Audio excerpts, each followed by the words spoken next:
प्रदेश के समस्त भावी सिपाहियों को जय हिंद।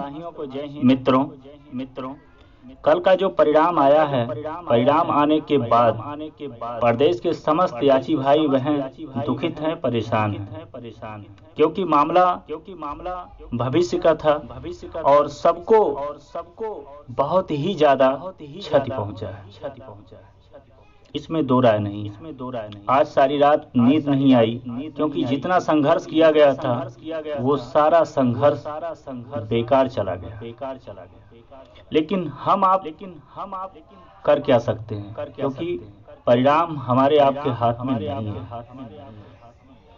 चलिए, जो हुआ सब आप लोग जानते ही हैं। इसमें कोई चीज, कोई तथ्य छुपा नहीं, अच्छी तरीके से जानते हैं। लगातार 3 वर्षों तक जितना मेहनत किया गया, कोशिश किया गया, संघर्ष किया गया, कोई भी बात छुपा नहीं है। और डबल बेंच में 45 दिनों के अंदर फाइनल आर्गूमेंट हुआ है। फ्रेश में एक्सेप्ट हुआ और फ्रेश में ही फाइनल आर्गूमेंट हो गया। परिणाम अभी ओपन नहीं हुआ। ये डीबी का मामला और माननीय उच्च न्यायालय इलाहाबाद का मामला।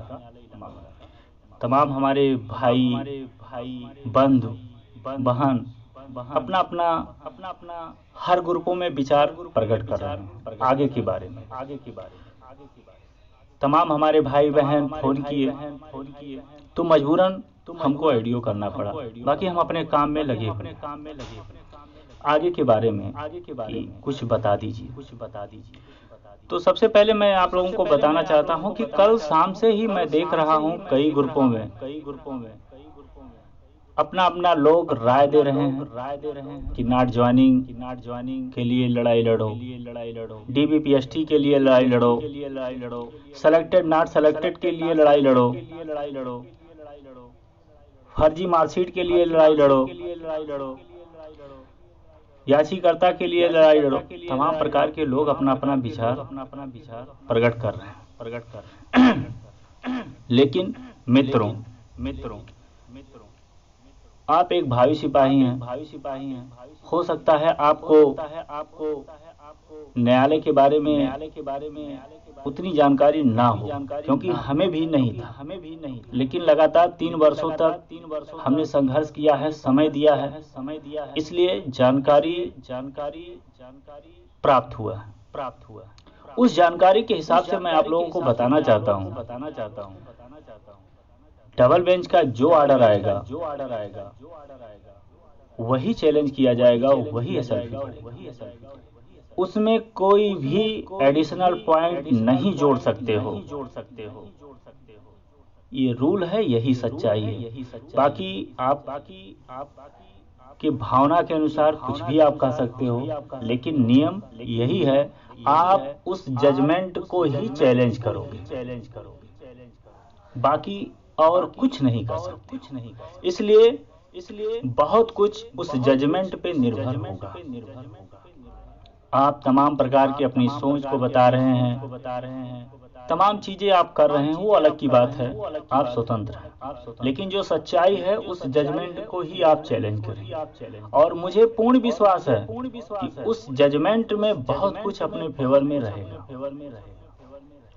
ये चीजें क्लियर। वहां तो ना आप डीबीपीएसटी को लेके जा सकते हो, ना सेलेक्टेड नॉट सेलेक्टेड को लेके जा सकते हो, ना तो आप फर्जी मार्कशीट को लेके जा सकते हो। ये कार्य तब हो सकता था जब मेरिट लिस्ट को आप चैलेंज किए होते। मेरिट लिस्ट को आप चैलेंज किए होते तो शायद ये चीजें आप उसमें इंक्लूड कर सकते थे। विकास इस समय कुछ भी उसमें नहीं कर सकते, सिवाय उस जजमेंट को चैलेंज करने के सिवाय कुछ भी आप नहीं कर सकते। ये सारे चीजें हो गया। लेकिन जजमेंट आने के बाद जो हमारे अधिवक्ता थे, शशि नंदन जी, अशोक खरे, एचएन सिंह, राधाकांत ओझा जी, तमाम सीनियर थे, राय सलाह लेके उस ऑर्डर की जो भी हमारे फेवर में हैं उसको मुद्दा बनाया जाएगा। ये चीजें हो सकता है। दूसरा चीज जो इंट्रैक्शन हमें प्राप्त हुआ था, मैं कुछ चीजें आज स्क्रीनशॉट लेके फोटो खींच के भेज देंगे ग्रुप में। जो कुछ लोगों का मानना है ये मिला वो मिला, इधर झूठ नहीं बोला जाता। मैं किसी से झूठ बोलूंगा तो खुद मैं अपनी नजरों में गिर जाऊं। और मैंने 3 साल में मैं किसी के साथ गलत नहीं किया। जो मदद किया उसका भी मैंने काम किया, और जो नहीं किया मदद उसका भी मैंने काम किया। मैंने किसी को विरोधी नहीं समझा। लोग मुझे समझे ये उनकी सोच है, लेकिन मैंने किसी को नहीं किया, ये मेरा व्यक्तिगत राय है। और हर नेतृत्व करने वालों को यही विचार रखना चाहिए। उसके लिए कोई विरोधी नहीं होता है, उसके लिए सिर्फ भर्ती बोर्ड या जिससे लड़ रहा हो वही विरोधी होता है। लेकिन समाज में तमाम प्रकार के लोग होते हैं, तो तमाम प्रकार के विचार रखने वाले भी लोग होते हैं, वो अलग की बात है। अब हम इसमें जोड़ क्या सकते हैं? इंट्रैक्शन में भर्ती बोर्ड ने कबूला है कि 15 मई 2018 को प्रथम चरण का पीएससी रिजल्ट डिक्लेयर किए हैं। ये तो एक्सेप्ट किए हैं, ये एक्सेप्ट किए हैं। और द्वितीय चरण का रिजल्ट 23 जनवरी 2019 को डिक्लेयर हुआ है। जो उनका मानना है कि एडिशनल रिजल्ट 23 जनवरी 2019 का है, जो ऐसा संभव नहीं है, क्योंकि एक भर्ती का वो पार्ट था, उसे एडिशनल रिजल्ट नहीं माना।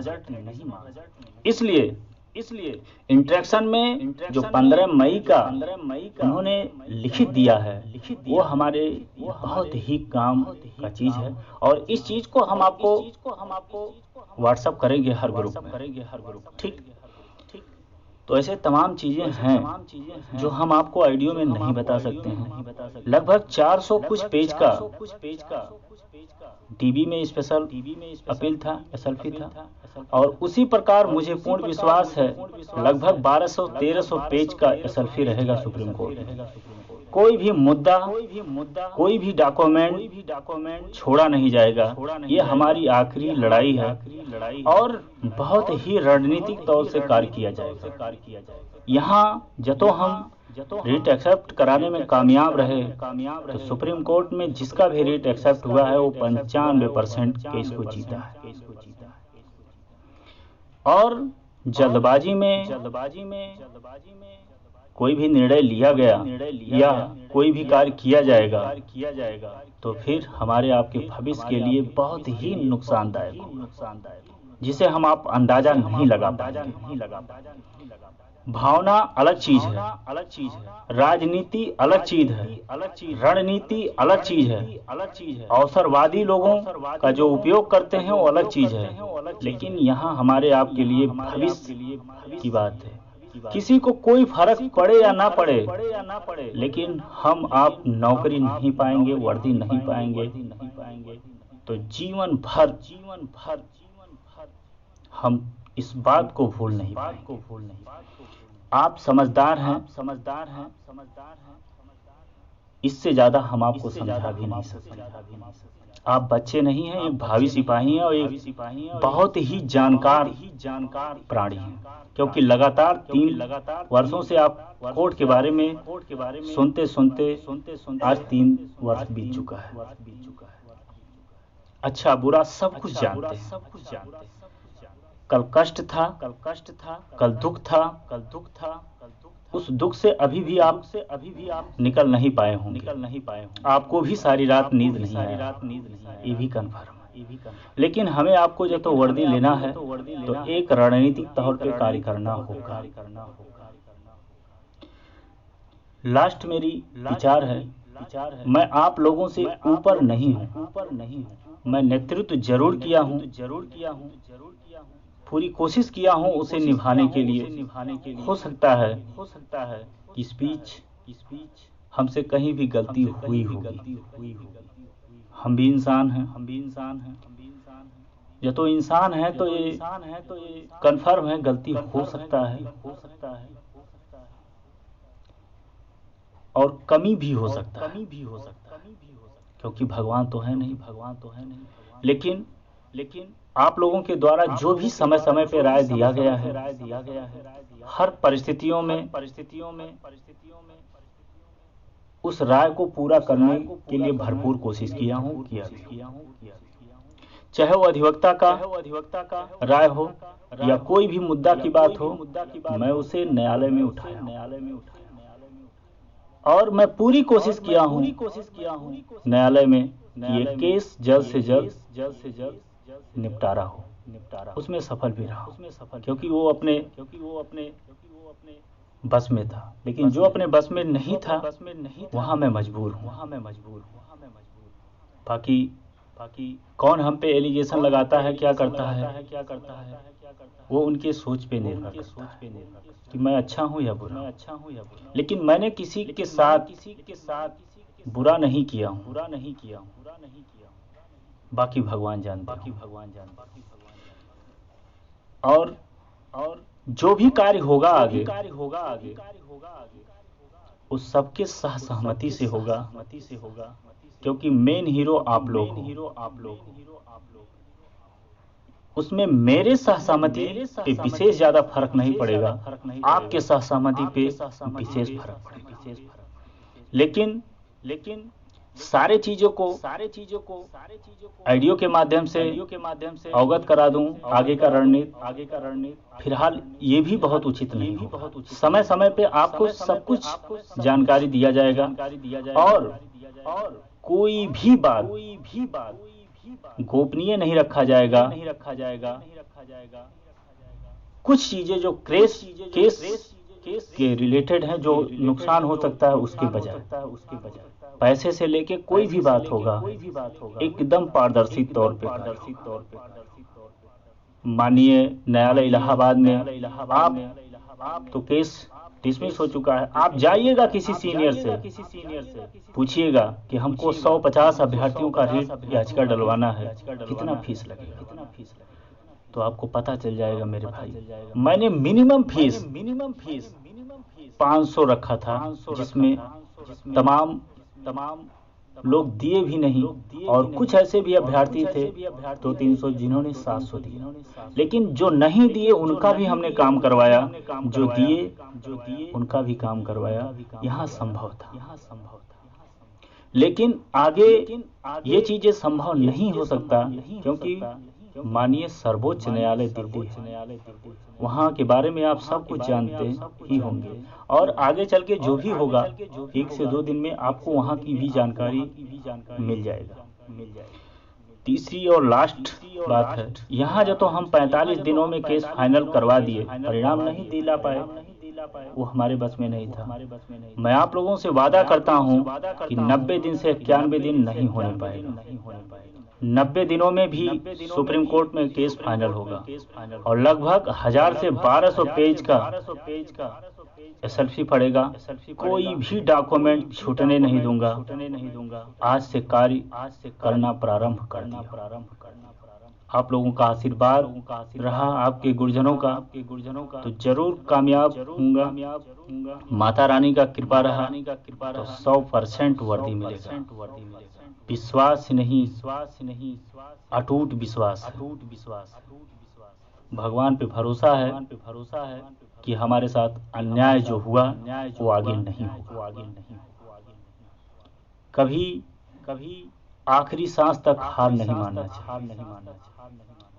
जो लड़ता है वो जीतता है, वो हारता है, ये जीवन का एक कड़ी है। लेकिन जो योद्धा हारता है वो जीतता भी है। जो लड़ता नहीं है उसे जीत हार का कुछ भी नहीं पता। और ये हार नहीं, ये सीख है। सिंगल बेंच से जो हमें निराशा मिला था, और डबल बेंच में हमने पूरी कोशिश किया। लगभग हमारे पास अभी भी है 1200 पेजों का लगभग 18 ऑर्डर रखा हूँ जो दिया गया था। वो अलग की बात है, सफलता ना मिलना, कहीं भी कोई स्तर पे कमी नहीं छोड़ा गया था। और जो भी यहाँ हुआ वो आगे भी कोशिश किया जाएगा, कमी नहीं रहेगी। एडिशनल चीजें तो हम नहीं जोड़ सकते हैं, लेकिन जो इंटरेक्शन वहां से आया है, जो पर्सनल एफिडेविट मिला है, जो प्रथम काउंटर था, जो सेकंड काउंटर है, बहुत कुछ चीजें हमारे फेवर में है। अब तमाम लोग हैं, तमाम अपने विचार रखते हैं, कमियां निकालते हैं, वो अलग की बात है। लेकिन आप लोग से मेरा यही अनुरोध है कि 2 से 3 दिन तक आप लोग शांति बना के रखिए ग्रुप में। आने वाले कुछ दिन में 24 से 48 घंटे में कुछ और भी जानकारी आपको मिलेगा। और जब तक ऑर्डर ओपन नहीं होता है तब तक आप लोगों से यही मेरा विनती है कि आप लोग शांति बना के रखिए, क्योंकि वहाँ सिर्फ ऑर्डर चैलेंज होना है। उन्हीं में से उन्हीं ऑर्डरों में जो ऑर्डर आएगा उन ऑर्डरों सॉरी उसी ऑर्डर में से हमें अपने फेवर में पॉइंट लेके आगे बढ़ना होगा। बाकी जो डॉक्यूमेंट है, जो इंटरेक्शन की बात हमने कहा, वो अभी मैं ग्रुप में प्रोवाइड कर दूंगा, कुछ चीज़ें उसका जो 15 मई का वो जिक्र किए। बाकी आप समझदार हैं, सभी भाई और बहनों से जो भी हमसे कुछ गलती हुई होगी उसे हम क्षमा चाहते हैं। आगे लड़ाई बेहतर तरीके से लड़ूंगा, मैं आपसे वादा करता हूं। जय हिंद।